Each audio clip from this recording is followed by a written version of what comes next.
जय हिंद साथियों, आप सभी का स्वागत हमारे YouTube चैनल पर। आज जो हम लोग पढ़ने वाले हैं फरवरी के महत्वपूर्ण दिवस। तो आइए फरवरी के महत्वपूर्ण दिवस देखते हैं। सबसे पहले हम बात करेंगे 1 फरवरी को क्या मनाया जाता है। तो 1 फरवरी को मनाया जाता है भारतीय तटरक्षक दिवस, इंडियन कोस्ट गार्ड दिवस। इंडियन कोस्ट गार्ड की स्थापना कब हुई थी? तो इंडियन कोस्ट गार्ड की स्थापना हुई थी 1977 ईस्वी में। यह कई बार का पूछा हुआ क्वेश्चन है। भारत में जो भारतीय तटरक्षक सेना है या भारतीय तटरक्षक बल है, इसकी स्थापना कब हुई थी? तो 1977 में हुई थी। अगला जो हमारा है 2 फरवरी को क्या मनाया जाता है? तो 2 फरवरी को मनाया जाता है विश्व आर्द्रभूमि दिवस। यह विश्व आर्द्रभूमि दिवस 2 फरवरी को ही क्यों मनाया जाता है? क्योंकि इस दिन आर्द्रभूमि के संरक्षण के लिए पहला सम्मेलन हुआ था 2 फरवरी 1971 को। यह सम्मेलन ईरान के रामसर में हुआ था, इसलिए इस समझौते को रामसर सम्मेलन के नाम से जाना जाता है। और इसमें जितनी साइट शामिल की जाती है उन्हें रामसर साइट के नाम से जानते हैं। तो देखेंगे 2 फरवरी 1971 आर्द्रभूमि के संरक्षण से संबंधित एक सम्मेलन हुआ था। कहाँ पर? ईरान में। ईरान में कहाँ पर? तो ईरान के रामसर में हुआ था। तो यह सम्मेलन में सभी आर्द्रभूमि को संरक्षण देने की बात कही गई थी। अब बात करेंगे यह जो सम्मेलन हुआ था इसमें यह रामसर में हुआ था। अब इस रामसर जो सम्मेलन था, इस रामसर सम्मेलन के तहत जितनी भी साइट को संरक्षण देना होता है उन्हें रामसर साइट में शामिल किया जाता है।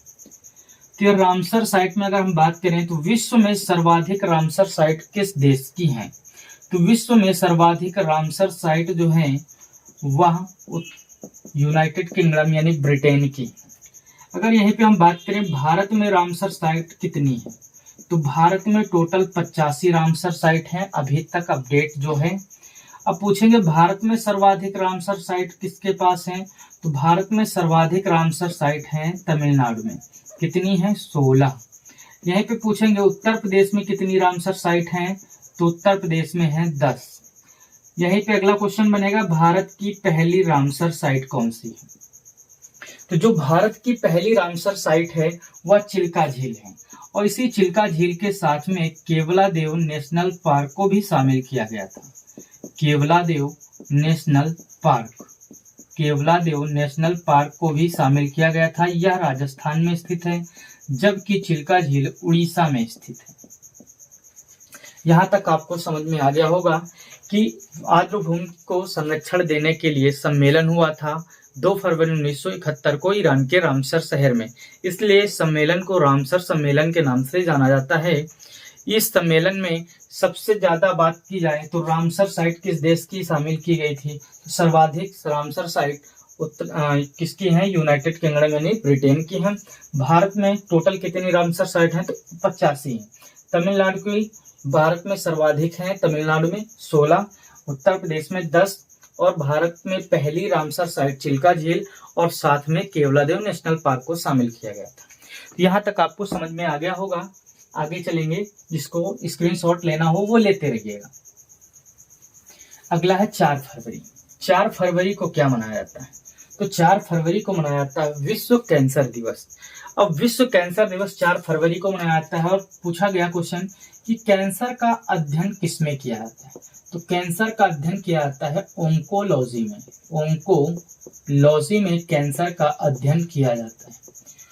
अब यहाँ पे जो क्वेश्चन बनेगा, विश्व में सर्वाधिक जो कैंसर के मरीज हैं कौन सी प्रकार के कैंसर के मरीज हैं?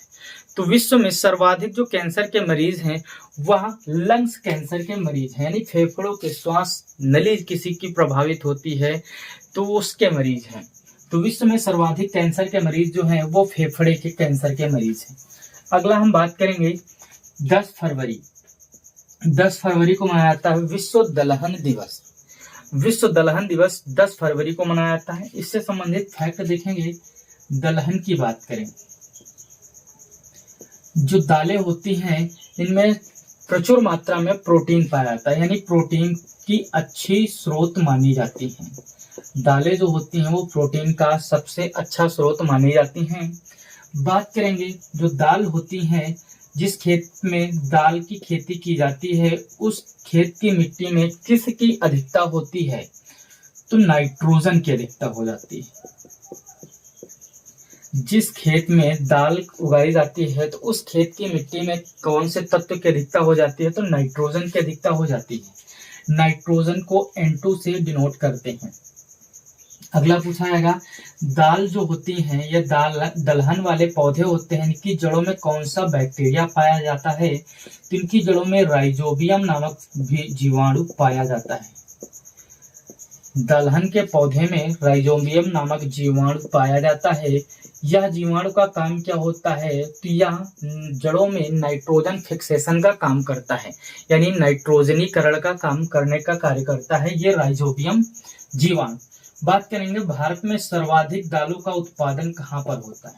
तो भारत में दालों के उत्पादन में अग्रणी राज्य है मध्य प्रदेश, उसके बाद आ जाएंगे महाराष्ट्र, फिर राजस्थान, अन्य राज्य आते हैं। तो इस प्रकार से हमने समझा कि दालें किसका अच्छा स्रोत होती हैं? प्रोटीन का। दाल जिस खेत में होती है उस खेत की मिट्टी में कौन सी तत्व की मात्रा अधिक होती है? नाइट्रोजन की। दाल के पौधों की जड़ों में कौन सा बैक्टीरिया पाया जाता है? तो राइजोबियम नामक बैक्टीरिया पाया जाता है। इसका काम क्या होता है? तो ये जड़ों में नाइट्रोजन फिक्सेशन का काम करता है। अब उत्पादन की अगर हम बात करें तो भारत में सर्वाधिक दालों का उत्पादन कहाँ पर होता है? तो MP मध्य प्रदेश में होता है। आइए आगे देखते हैं 12 फरवरी को क्या मनाया जाता है? तो 12 फरवरी को राष्ट्रीय उत्पादकता दिवस मनाया जाता है। उत्पादकता दिवस का मतलब है कि यहाँ पर भारत में उत्पादन को बढ़ाने के लिए हर साल 12 फरवरी को राष्ट्रीय उत्पादकता दिवस मनाया जाता है। 13 फरवरी की अगर हम बात करें तो 13 फरवरी को 2 दिवस मनाए जाते हैं, एक विश्व रेडियो दिवस, दूसरा राष्ट्रीय महिला दिवस। राष्ट्रीय महिला दिवस 13 फरवरी को मनाया जाता है और 13 फरवरी को विश्व रेडियो दिवस के रूप में मनाया जाता है।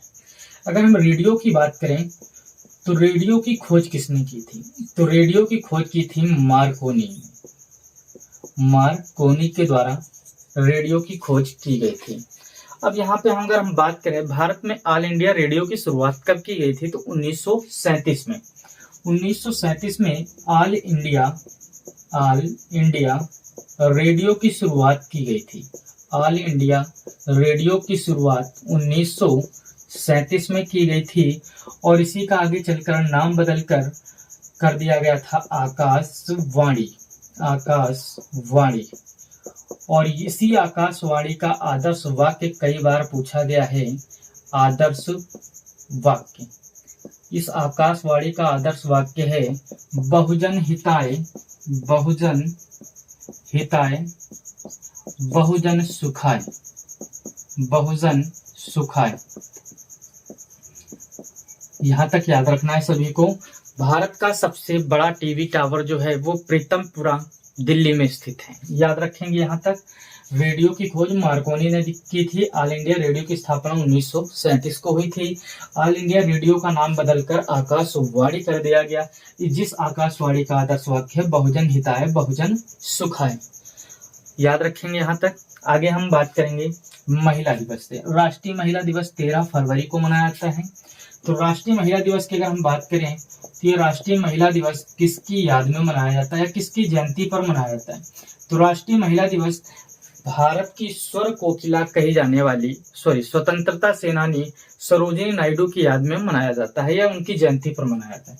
तो राष्ट्रीय महिला दिवस 13 फरवरी को सरोजिनी नायडू की जयंती पर मनाया जाता है। सरोजिनी नायडू की जयंती पर मनाया जाता है, जिन्हें भारत कोकिला के नाम से जाना जाता है।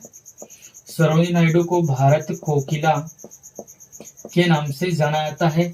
इन्होंने कांग्रेस के कानपुर अधिवेशन में अध्यक्षता की थी। 1925 कानपुर अधिवेशन में कांग्रेस की अध्यक्षता की थी।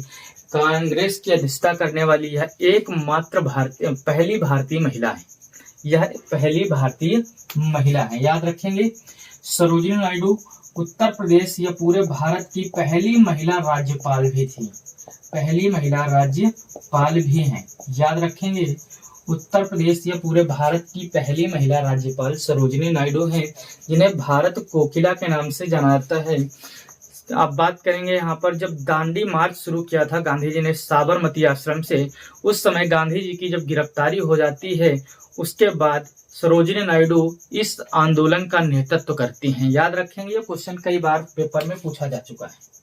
यहाँ तक समझ में आ गया होगा आपको। साफ करते हैं, फिर आगे चलते हैं। ध्यान देंगे, अगला है 14 फरवरी को क्या मनाया जाता है? तो 14 फरवरी को ब्लैक डे मनाया जाता है, क्योंकि इस दिन पुलवामा अटैक हुआ था। इस वजह से इस वैलेंटाइन डे को ब्लैक डे के रूप में 14 फरवरी को मनाया जाता है। अगला है 21 फरवरी को क्या मनाया जाता है? तो 21 फरवरी को अंतर्राष्ट्रीय मातृभाषा दिवस के रूप में मनाया जाता है। अगर हम बात करें हमारे भारत की मातृभाषा कौन सी है, तो हिंदी है।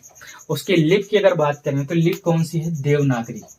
28 फरवरी की अगर हम बात करें तो 28 फरवरी को मनाया जाता है राष्ट्रीय विज्ञान दिवस। पूछा गया यह राष्ट्रीय विज्ञान दिवस किसकी याद में मनाया जाता है? तो यह सीवी रमन की याद में मनाया जाता है। सीवी रमन ने रमन प्रभाव की खोज की थी। रमन प्रभाव दिया था, इसलिए इन्हें 1930 में भौतिकी का नोबल मिला था, नोबल पुरस्कार मिला था। याद रखेंगे, सीवी रमन की याद में 28 फरवरी को राष्ट्रीय विज्ञान दिवस मनाया जाता है, क्योंकि इन्होंने रमन प्रभाव की खोज की थी। इन्हें 1930 में नोबल पुरस्कार दिया गया था भौतिकी के क्षेत्र में। याद रखेंगे, यहाँ तक फरवरी के महत्वपूर्ण दिवस समाप्त हुए। अगले वीडियो में हम पढ़ेंगे मार्च के महत्वपूर्ण दिवस। यदि आपको वीडियो हमारी अच्छी लगी हो तो वीडियो को लाइक, सब्सक्राइब और शेयर करें।